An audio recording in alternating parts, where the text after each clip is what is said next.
රජයේ රැකියාවන්ට බඳවා ගැනීම සඳහා පැවැත්වීමට නියමිත තරම විභාග තුළ ඇති සාමාන්‍ය දැනීම ගෝලීය ප්‍රවණතා ප්‍රශ්න පත්‍රයට සූදානම් වන ඔබ වෙනුවෙන් සහ උසස් පෙළ පොදු පරීක්ෂණයට මුහුණ දීමට නියමිත ඔබ වෙනුවෙන් මෙම වීඩියෝ නිර්මාණය කෙරෙනවා. මෙම වීඩියෝවෙන් 2025 සැප්තැම්බර් මාසයේ කාලීන තොරතුරු ප්‍රශ්න හා පිළිතුරු ස්වරූපයෙන් ඉදිරිපත් කර ඇත.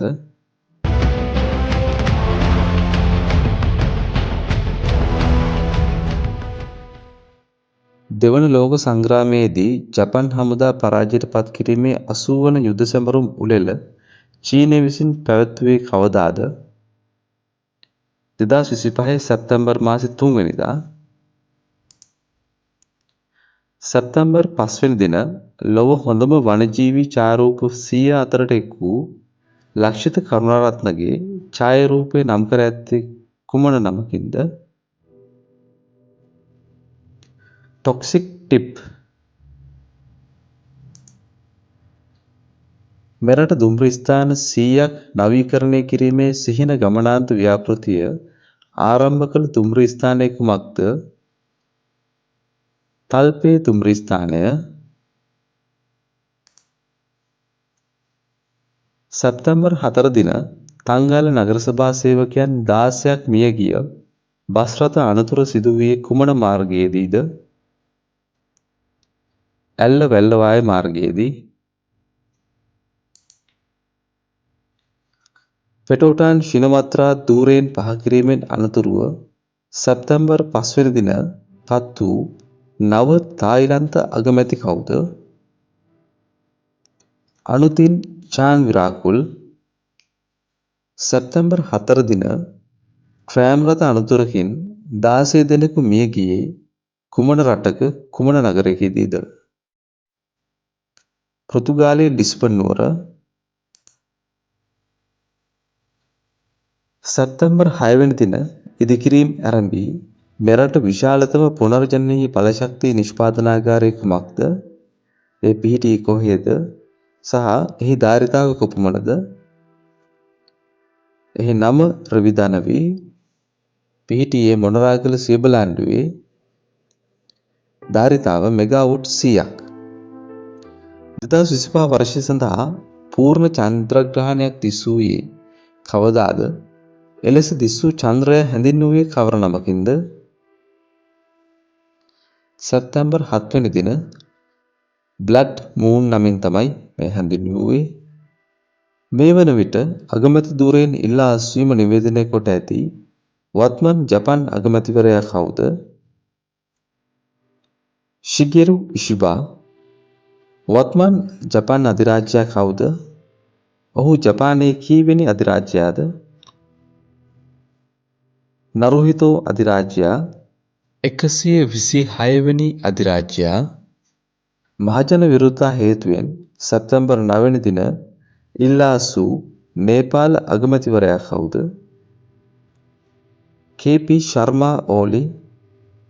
නේපාලයේ වර්තමාන ජනාධිපතිවරයා කවුද? රාමචන්ද්‍ර පෝඩෙල්. මහජන විරෝධතාවලින් අනතුරුව සැප්තැම්බර් 12 වෙනි දින පත් කරන ලද වර්තමාන නේපාල අන්තර්කාලීන රජයේ අග්‍රාමාත්‍යවරිය කවුද? සුශීලා කාර්කි. ඇය එරට ප්‍රථම අගමැතිවරියයි. ප්‍රංශයේ ජනාධිපතිවරයා කවුද? එම්මානුවෙල් මැක්‍රෝන්. ප්‍රංශයේ වර්තමාන අග්‍රාමාත්‍යවරයා කවුද? සෙබස්තියන් ලෙකෝර්නු. ෆ්‍රැන්කොයිස් බෙයිරෝ සැප්තැම්බර් 9 වෙනි දින ඉල්ලා අස්වීමෙන් අනතුරුව මොහු පත් කරන ලදී. රුසියාව විසින් සාර්ථක ලෙස අත්හදා බලන ලද බවට සැප්තැම්බර් මාස 9 වෙනි දින ප්‍රකාශයට පත් කළ පිළිකා නාශක එන්නත කුමන නමකින් හැඳින්වේද? එන්ටරොමික්ස්. මෙම වෛද්‍ය කණ්ඩායමේ ප්‍රධානියා වෙරෝනිකා ස්කොට්සෝවා. 17 වන ආසියානු කුසලාන ක්‍රිකට් තරගාවලිය පැවැත්වෙන රට කුමක්ද? එක්සත් අරාබි එමිරේහිදී සැප්තැම්බර් මාස 9 වෙනි සිට 28 දක්වා. 2023 හා 2025 වසරවල ආසියානු කුසලාන ක්‍රිකට් ශූරයන් කවුද?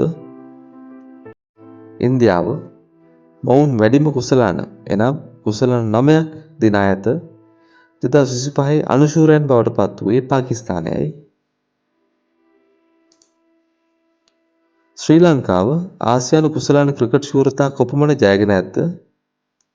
කුසලාන 6ක් 1986, 1997, 2004, 2008, 2014 සහ 2022 යන වර්ෂයන්හිදී. ඊශ්‍රායලයේ ජනාධිපතිවරයා කවුද? ඉසාක් හර්සොග්. එරට අග්‍රාමාත්‍යවරයා බෙන්ජමින් නෙතන්යාහු.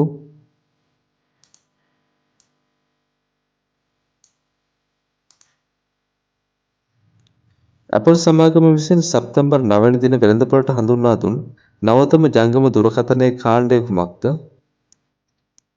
Apple iPhone 17. සැප්තැම්බර් 11 වෙනි දින වසර 27ක සිරදඬුවම් නියම වූ බ්‍රසීලයේ හිටපු ජනාධිපතිවරයා කවුද? ජෙයර් බොල්සොනාරෝ හමුදා කුමන්ත්‍රණයක් සැලසුම් කිරීමේ චෝදනාවක් හේතුවෙන්. ක්‍රිකට් 2020 තරඟ රටාවේ කණ්ඩායමක් විසින් ICC පූර්ණ සාමාජික රටකට එරෙහිව රැස් කළ වැඩිම ලකුණු සංඛ්‍යාව සැප්තැම්බර් මාසයේදී වාර්තා කළ රට කුමක්ද? එංගලන්තය. දකුණු අප්‍රිකාවට එරෙහිව ලකුණු 304ක් රැස් කර ඇත. සැප්තැම්බර් 13 එක්සත් ජාතීන්ගේ මහා මණ්ඩල සමුළුවට ඊශ්‍රායල් හා පලස්තීන ගැටුම අවසන් කිරීම උදෙසා ද්විරාජ්‍ය විසඳුම් යෝජනා ඉදිරිපත් කළ රටවල් මොනවාද? ප්‍රංශය සහ සෞදි අරාබිය. ලොව ප්‍රථම වරට කෘත්‍රිම බුද්ධි ඇමතිවරියක් පත් කළ රට කුමක්ද? ඇල්බේනියාව.